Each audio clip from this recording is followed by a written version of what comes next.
오늘 함께할 두 분을 소개합니다. 김필성 변호사, 서정욱 변호사 자리했습니다. 어서 오십시오. 네, 안녕하십니까. 안녕하세요.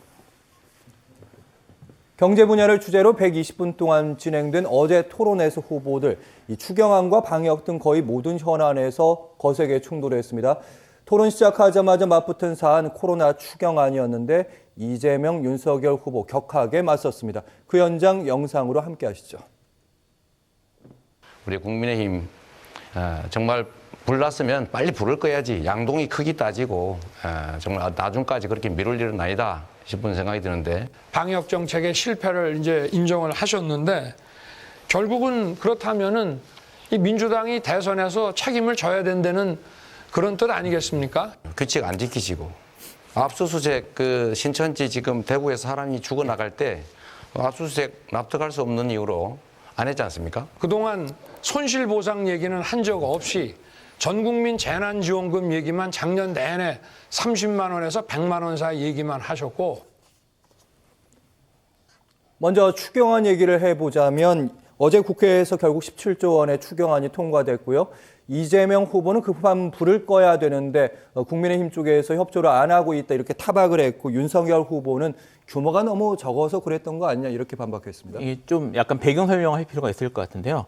원래는 이제 민주당에서는 35조 정도를 주장을 했었습니다. 근데 이제 지금 정부가 헌법 57조에 의해서 정부의 예산 증액, 그러니까 국회 예산 증액안에 대해서 동의할 수 있는 권리가 있거든요. 권한을 갖고 있는데 그 권한 때문에 사실은 정부가 계속 곤란함을 표시를 했고, 그래서 일단 정부와 협의 가능한 16억, 17억 정도 되는 16조, 17조 정도 되는 액수를 먼저 통과하자는 게 민주당 입장이었고, 거기에 대해서 이제 좀 소극적인 태도로 보였던 게 국민의힘 쪽 입장이었습니다. 특히 2월 28일 날 예결위에서 김은혜 의원이 좀 문제되는 발언이 있었죠. 예. 왜 오늘이 아니면 안 되는지에 대해서는 제가 과문해서 그런지 이해할 수 없다라는 말을 해서 여기에 대해서 국민의힘이 소극적으로, 그러니까 빨리 진행할 의사가 그렇게 급한 의사는 없다는 건 분명히 보였기 때문에 그것 때문에 사실 민주당하고 강한 충돌이 있었고, 그리고 민주당이 그러면 강행 처리하겠다는 입장으로 돌아서니까 이제 결국 밤늦게 이제 합의가 돼서 이루어진 것이라서 사실 이런 순서를 좀 보면은 빨리 일단 현재로서 처리 가능한 액수로 빨리 진행하자는 쪽은 민주당이었던 것 같고, 거기에 대해서 그런 식으로 급하게 진행하는 것에 대해서는 좀 소극적이었던 게 국민의힘이 맞았던 것 같습니다. 네, 그러니까 추경안 예산의 규모에 대해 17조 민주당도 많은 거 아니다, 적다 인정하는 부분이 있었던 거죠. 네, 하지만 이제 민주당 쪽에서는 일단 통과를 시켜놓고 추가로 필요한 부분은 다시 진행을 하더라도 일단 필요한 것부터 해서 급한 불 보자 끄는 게 급하다고 생각을 했던 것 같습니다. 네. 안철수 후보 이와 관련해서 코로나 관련 예산은 일반 회계가 아니라 특별 회계로 좀 편성을 해야 된다 이렇게 주장을 했는데, 원래 윤석열 후보도 특별 회계 부분은 좀 찬성했던 부분 아니었습니까? 그렇죠. 원희룡 본부장이 발표한 공약에 보면 코로나인데 특별 회계를 둔다 이런 데 공약이 있더라고요. 제가 찾아보니까. 근데 저는 개인적으로 특별 회계가 답인가는 의문이 들어요. 왜냐하면 이게 예산회계법의 8조에 보면 특별 회계가 3가지 종류가 있거든요. 이거는 이제 뭐냐면 첫째는 이제 철도라든지 또는 통신처럼 이게 기업 특별 회계 있잖아요. 네. 철도나 통신은 이게 수입이 있잖아요. 기업. 요런 데 특별 회계는 지금 코로나는 어려울 거고요.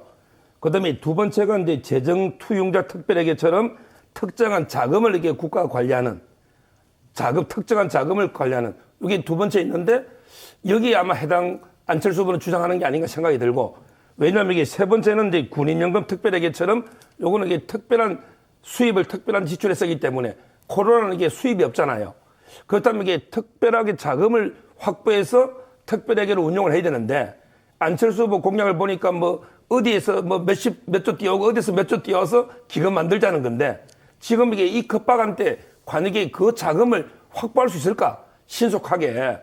이런 이제 특별하게 규정이라든지 자금 확보하려면 이게 시간이 많이 걸리거든요. 그리고 이게 코로나가 또 이게 언제 끝날지도 모르는 거예요. 물론 이게 한시적으로 운영한다 하더라도 1, 2년. 따라서 저는 이게 급박할 때 그냥 일반 회계에서도 필요하면 얼마든지 보상이나 돈을 줄 수 있는 거 아니에요. 네. 따라서 굳이 복잡하게 특별회계를 만들어서 꼭 지원해야 되느냐. 그냥 이게 급할 때는 일반 회계로 어차피 이게 지가 길어봤자 1, 2년 아니겠습니까? 따라서 그런 방식은 중요한 게 아니고 실제 도움을 주는 급박한 이게 중요하지. 이게 일반회계냐 특별회계냐 이거는 저는 중요하지 않다 이래 봅니다. 네, 안철수 후보의 생각 일반 회계에서 왜 특별 회계로 독립을 해야 되는가? 그러니까 일반 회계로 돌리게 되면 추경안 같이 따로 이렇게 돈을 국채 발행한다든지 임시 방편을 해야 되기 때문에 아예 특별 회계로 그냥 딱 편성해서 거기서 예산을 딱 갖다 놓자 이런 얘기인 것 같은데. 근데 그 예산을 제가 뭐 몇 개에서 따오는데 과연 이게 그렇게 확보가 예산이 쉽게 그 기금 이게 특별회계를 하려면 아무리 안 해도 이게 몇십 조는 해야 될 거거든요. 근데 당장 몇십 조를 어떻게 그 기금을 확보하는지 그 대안을 보니까 여러 개 해놨는데 과연 그렇게 현실적으로 그렇게 몇 조씩 가져올 수 있는 건지 이런 게 여러 의문이 좀 들어요. 구체적으로 강론 들어가면. 네, 재원 마련표에 의문이 든다는 말씀이십니다. 일단 코로나19 손실보상에 여야 후보들 적극적으로 한 목소리 약속을 했는데 이제 재원 마련 부분에서는 물고 물리는 공방 이어갑니다. 특히 경제위기 대응책을 묻는 질문에 대해서요. 이재명 후보는 소상공인 자영업자 손실 100% 확실하게 보상 지원하자. 빈곤층 많이 발생한 만큼 보호가 국가의 첫 번째 의무다. 그런데 국채를 과도 발행할 경우에 실물과 금융 모두 혼란이 불가피할 수밖에 없다. 다른 선진국에 대비해서 우리나라의 국채 비율은 매우 낮다. 곧 기축통화국이 될 거라는 보도도 있다.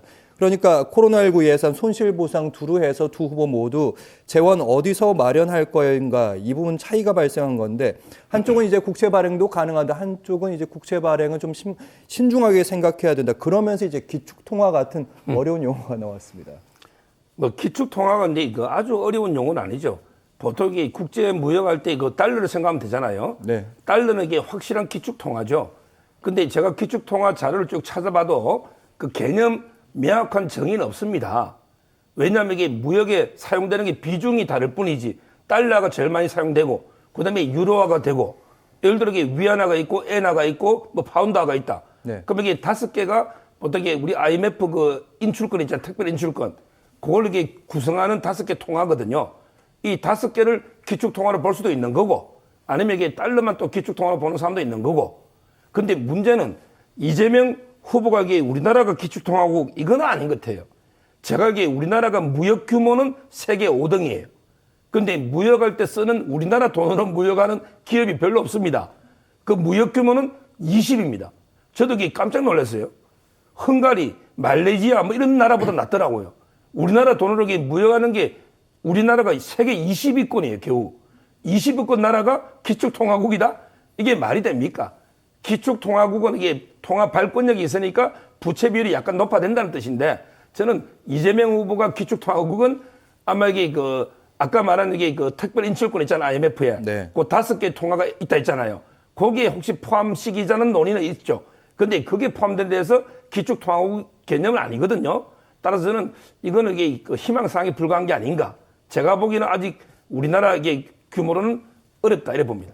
네, 기축통화, 그러니까 우리 원화가 이제 달러와 어깨를 나란히 할 수도 있다 이런 희망사항이라고 말씀하셨는데 국민의힘에서는 이건 위험한 발상이다 이렇게 얘기하더라고요. 네, 뭐 제2의 IMF 위기를 초래할 수 있다 정도까지 말을 하셨는데 사실 뭐 제가 경제 전문가가 아니어서 뭐 경제적으로 제가 분석해서 말씀드리기는 좀 어렵습니다만 사실 이제 최근에 이게 기축통화가 언급이 된 이유가 정경련에서 지난 2월 13일 날 원화의 기축통화 편입 추진 필요라는 이름으로 보도자료를 배포했거든요. 네. 뭐 이제 지금 토론 이후에 나온 내용을 민주당 쪽에서 나온 내용을 보면은 이 보도자료를 기준으로 얘기를 한 것 같습니다. 근데 이 보도자료에 따르면 현재 이제 기축통화에 편입하는 것이 필요하다라는 주장을 한 것이 정경련에서 먼저 언급을 한 것으로 되어 있고요. 여기서 말하는 이제 정경련 홈페이지, 지금 이 보도자료에 따르면 기축통화를 이렇게 규정을 하고 있어요. 국가 간 무역 자본 거래에서 일반적으로 통용되는 통화로 달러, 유로, 엔화, 파운드와 위안화 5개를 지칭한다라고 주석이 붙어 있습니다. 그러니까 여기에 하나를 더 우리 원화를 포함시키자라는 주장을 이제 정경련이 한 것으로 보입니다. 이것이 경제적으로 어떤 효과를 가져오는지에 대해서 정경련에서 긍정적 효과를 3가지를 이제 기술을 해놨습니다. 정경련의 주장에 따르면 첫 번째가 최근에 좀 이제 또 언급이 됐던 단어인데 신요리지. 그러니까 화폐 주조 이익에 대한 효과. 그러니까 이제 이것이 기축통화로서 그거를 그 IMF를 중심으로 하는 결제 통화로 사용될 수 있으면 그 발권을 한다는 것 자체가 상당한 이제 우리한테 도움이 될 수 있는 거니까 네. 그런 효과가 있다. 그다음에 환율이 안정되기 때문에 수출이 정제될 수 있다. 그리고 국공채의 금리 하락이 있을 것이기 때문에 장기적으로는 국가의 이자 부담이 경감된다. 이 세 가지를 이 근거로 제시하고 있거든요. 그러니까 모르겠습니다. 뭐 다른 또 경제학자들은 다르게 분석하는 게 있는지 모르겠지만 적어도 전경련의 입장에 따르면 이것을 우리가 기축통화에 포함이 된다거나 그걸 추진한다고 해서 뭐 제2의 IMF가 오는 심각한 문제가 발생한다고 보기 좀 어렵지 않을까 이런 생각이 좀 듭니다. 네. 어제 토론에 대한 얘기하고 있는데요. 주요 이슈는 아니었습니다만은 후보들의 공방이 짧게 지나가긴 했는데요. 부인 리스크에 관련된 얘기도 있었습니다. 험악한 분위기가 살짝 연출되기도 했는데 관련된 발언들 살펴보시면 네, 민주주의와 경제발전 이야기를 쭉 하다가 여기에서 윤석열 후보가 이재명 후보에게 경기지사의 법인카드, 경기지사 시절의 법인카드 공금횡령 의혹에 대해서는 말을 안 하고 있다 이렇게 살짝 공격을 했고요. 이재명 후보도 2010년 5월 이후에 도이치모터스 주가 조작이 이루어진 그 시점에 부인의 주식 거래 없었다 이렇게 말을 했는데 돈 남은 거 없다 이렇게 말을 했는데 몇 차례 다시 물어보니 딴 말씀만 하신다. 그 후에도 했느냐. 어제 토론회에서 직접 윤 후보에게 추궁을 했었는데 이에 대한 윤 후보의 답변이 이랬습니다. 주식 거래는 그 이후에도 하긴 했다. 그러니까 이제 사실 그동안 뭐 최근에도 그랬지만 이제 주식 거래가 없었다라는 입장이었습니다. 뭐 2011년, 12년에도 없었다라는 입장이었었는데 이게 이제 지난 2월 9일에 KBS에서 단독 보도 형식으로 이제 보도를 하면서 도이치모터스 사건 수사 기록을 입수해서 KBS에서 검토를 해봤더니 네. 이제 그동안 이제 그 김건희 씨 쪽에서 공개했던 것이 신한증권 계좌였는데 신한증권 계좌가 아니라 DS 대신 미래에셋에도 김건희 씨 명의 계좌가 있었는데 2010년 10월부터 2011년 3월까지 지금 그 기자들이 확인한 것만 해도 약 40여 건의 거래가 있었다. 주가 조작이 의심되는 그 시기였죠. 네, 그 시기였고 그리고 그 수사 기록이나 이런 것에 따르면 검찰은 그때 있었던 40건의 거래가 통정거래 수법으로 저지른 주가 조작 범죄로 판단했던 걸로 보인다라는 보도를 했었습니다. 이것 때문에 이제 문제가 된 것이거든요. 그러니까 지금 사실 윤석열 후보 입장에서는 기본적으로 그동안 공개했던 계좌를 모두 공개하지 않았다는 의혹도 있는 것이고, 그 다음에 그동안 밝혔던 아예 거래 자체가 없었다는 그런 해명도 사실은 좀 의심스러운 상황, 맞지 않은 상황이 된 것이고, 그리고 문제의 40건의 거래에 대해서 검찰이 이 거래는 통정거래 방식으로 주가 조작에 이용된 거래입니다라고 검찰이 봤던 것 같다라는 의혹도 지금 제기된 상태여서 사실 여기에 대해서 좀 구체적으로 입장을 밝혀야 되는 상황인데 그러지 않은 것에 지금 사실은 납득할 만한 그런 설명은 아직 나오지 않았기 때문에 지금 이재명 후보는 그런 쪽을 공격했던 것 같습니다. 네, 근데 그 부분을 이게 정확하게 해야 되고요. 지금 이게 그 김건희 씨 그 거래 계좌는요, 검찰이나 금융감독당국은 이름만 이게 김건희 치면요 다 볼 수 있는 거예요. 이게 속이려고 속인 게 아니고 네. 그때 공개한 거는 뭐냐 하면 김건희 씨가 이게 자기 명의의 계좌를 처음에 빌려줬잖아요. 1인 매매. 네. 빌려줘가지고 이게 주가 조작한 분들이 그 명의를 이용한 거 있잖아요. 그 내역을 내라 한 거예요. 그 내역을 이게 딱 그 기간에 다 낸 거고요. 지금 이게 새로 나온 거는 명의를 빌려준 게 아니고 김건희 씨가 이게 직접 본인이 전화해가지고 파는 거예요. 본인이 정보사에 전화해가 주식을 사고 판 거 이게 무슨 문제가 됩니까? 주가 조작이라는 게 정권사 전화해가지고 이거 팔아주세요. 이거 사주세요. 이게 주가 조작이 됩니까? 안 되잖아요. 그러니까 저번에 공개한 거는 명의를 빌려줘서 거래된 거는 일체 내역을 다 공개했고 이번에 놓은 거는 본인이 사고 파는 거. 이게 전혀 성격이 틀린 두 개를 가지고 마치 이게 옛날에 뭐 덜 낸 것처럼 이렇게 섞어버리면 안 된다는 거예요. 아니 뭐 저도 사실 뭐 이 사건에 개입한 건 아니고 아까 말씀드렸던 것처럼 2009년 지난 2월 9일에 KBS 보도를 따라서 말씀을 드린 것이고 말씀하신 것처럼 어쨌든 의혹을 가질 만한 상황인 건 분명하기 때문에 좀 책임감 있는 좀 분명한 구체적인 해명이 필요한 게 아닌가라는 말씀을 드린 겁니다. 네, 이런 보도들이 잇따랐고 그 빈틈을 이제 이재명 후보가 파고들었다 이렇게 해석할 수 있는데 일단 윤석열 후보는요 법인카드 공금 유용 의혹에 대해서 이재명 후보에게 질문을 했는데 이재명 후보 여기에 대해서 답변하는 게 좀 손해를 볼 것 같아서 그런지 별다른 답변을 하지 않았고 바로 김만배 씨 얘기로 넘어가더라고요. 아니 그러면 이게 물으면 묻는데 답을 해야지. 꼭 이 김혜경 씨 의혹을 물으면 그러고 갑자기 김건희 주가 조작이 나와. 이게 물귀신 작전 아닙니까? 이 법인카드는 이게 두 가지로 나눠봐야 돼요. 부인 이 초밥이라든지 샌드위치 있잖아요. 물론 이게 배모 씨가 썼죠. 부인이 뭐 시켰는지 모르지만 이런 게 부분이 하나 있고, 그 다음에 두 번째 이재명 후보 본인 법인카드 의혹도 있잖아요. 예를 들어 이게 저녁을 하루에 밥을 18번 먹다든지, 또는 이게 외국에 출장 중에 1,500만 원 썼다든지, 이런 걸 해명을 해야 되잖아요. 제가 KBS 이사하면서 이게 법인카드를 써보면요, 항상 이게 영수증이 있어요. 네. 그러면 이게 몇 월 며칠 몇 시에 묵은 게 나오잖아요. 이걸 회계 처리를 며칠 뒤에 뭐 한다 해서 하루에 18번 밥을 먹을 수가 없어요. 이게 불가능하단 말이에요. 근데 두리뭉실하게 뭐 회계 처리 편의를 위해서 이랬다는데 이게 납득이 됩니까? 이걸 좀 이게 보통 문제가 아니잖아요. 공금 유형이잖아요. 이걸로 이게 징계 먹고 옷 벗은 공무원이 한두 명입니까? 근데 그건 대답 안 하고 자꾸 엉뚱한 걸로 넘어가는, 이게 저는 과연 진지한 토론 태도인가, 이런 생각이 들어요. 네, 불리한 이슈에 대해서 구체적인 해명이 필요했다는 말씀입니다. 일단 무엇보다 이번 토론회에서 이재명, 윤석열 후보 격하게 맞선 지점은 바로 대장동 의혹입니다. 영상으로 확인해 보시죠. 김만배하고 뭐 정영학 회계사가 통화한 녹취록을 뭐 말씀을 하시는데, 그 사람들은 뭐 우리 이재명 후보하고 훨씬 가까운 측근이고, 저는 뭐 10년 동안 본 적도 없고, 정영학이라는 사람은 알지도 못할 뿐만 아니라 뭐 내용이 없지 않습니까? 거기다가 제가 듣기로는 그 녹취록 끝부분을 가면 이재명 게이트란 말을 김만배가 한다고 그러는데, 그 부분까지 다 좀 포함해서 말씀을 하시는 게 어떠냐, 이런 말씀을 드리고 싶고요. 녹취록에 내가 측근, 저는 그 사람들 정영학, 남욱 본 일도 없어요. 무슨 측근에 가까운 사람입니까? 그리고 이재명 게이트라고 있다고요. 그 녹취록 중에 내세요. 지금 허위 사실이면 후보 사퇴하시겠습니까? 네. 그거 있었으면 지금까지 가만히 있을게요. 지금까지 제가 언론에서 그분이 봤고요. 이재명이다 수없이 자, 주장해놓고 이제 그만하십시오. 와서 네, 질문 이제 와서 저거니까 이따가 하세요. 이런 거짓말을 합니까? 네, 뜨거운 쟁점이었고요. 거기에다가 새로운 쟁점까지 등장했습니다. 김만배 씨 그리고 정영학 녹취록의 끝부분에 이재명 게이트란 말 정말로 김만배 씨가 했느냐.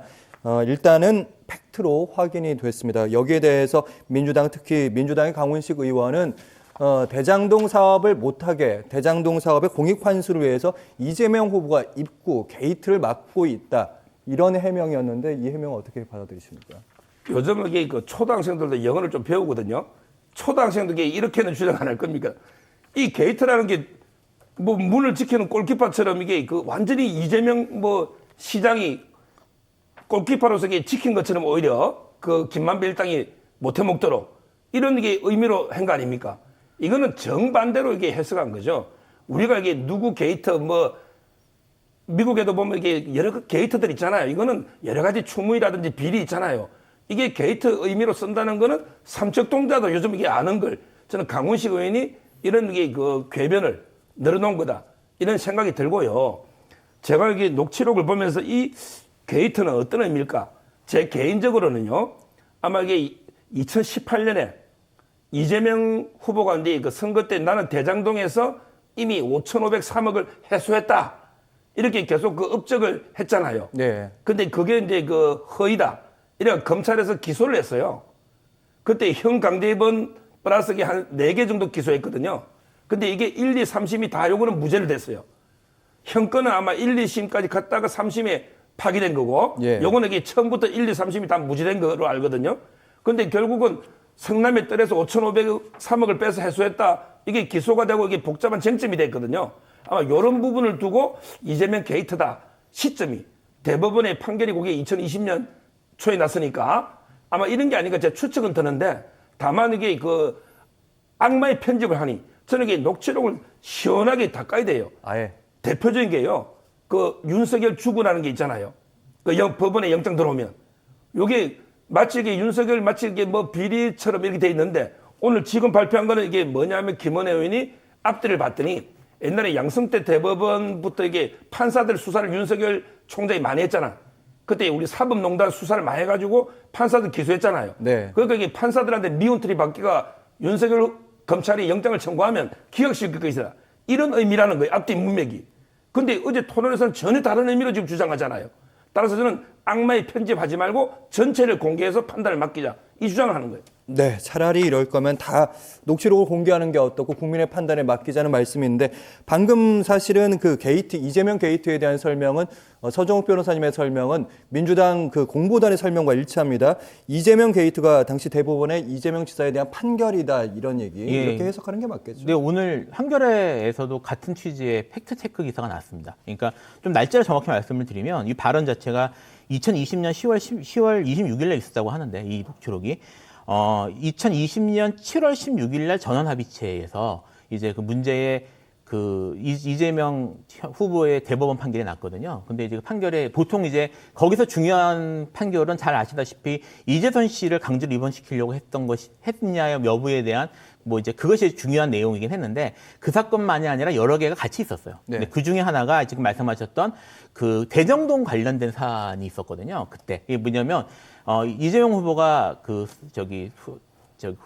출마를 해서 자기의 주요 업적 중에 하나로 이제 대정동을 얘기하면서 여기서 뭐 5,503억 원, 3년 큰 돈을 내가 회수했다라고 이제 얘기를 했는데 회수를 100% 한 건 아니고 회수한 것도 있고 회수 예정인 것도 있고 불분명한데 그거를 정확히 얘기하지 않았다는 걸로 기소가 됐습니다. 근데 이거는 1심부터 계속 무죄가 나왔습니다. 하지만 예. 계속 따라 올라간 사건이기 때문에 근데 3심에서 그것이 최종적으로 무죄가 결정이 된 거거든요. 그러니까 당시에 그 대정동 사업을 진행하고 있었던 김만배 씨나 뭐 이런 관련자들 입장에서는 그 사건이 중요한 자기들 기준에서는 중요한 사건일 수밖에 없었고 거기에 대해서 언급한 걸로 보는 것이 타당하지 않겠느냐는 얘기고요.